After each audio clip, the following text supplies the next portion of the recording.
nesitudde ne baganda bange tusitule Uganda saagala kwogera ku Weri tujja mutuukako nga tumaze okunyweza ekyewaka. Abantu abatategeera bulungi nnyo Janzi Band oyinza bagamba otya?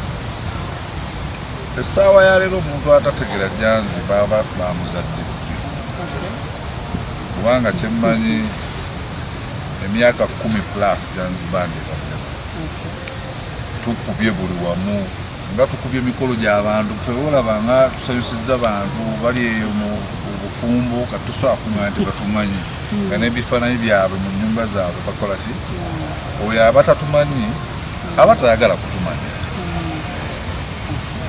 Kiki muleeseko olwo abantu basuubire ki?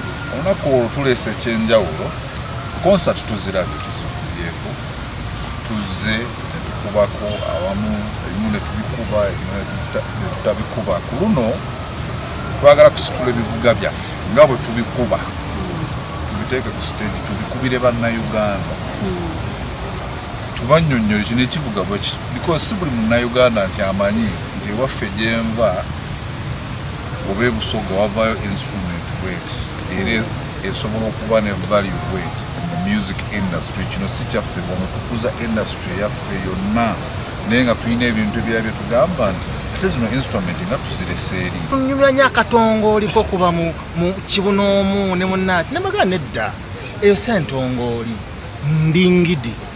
So kino ekivulu basically ayogedde ku edutainment tugenda kusomesa abantu bangi nnyo nnyini ddala.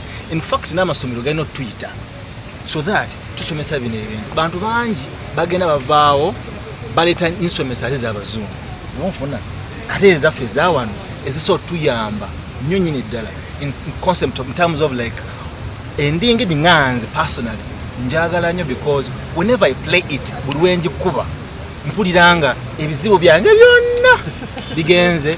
Basuubira omuziki nga gwego nga gwa ddala batuze kusomesa kuba entertainment na preserving a culture.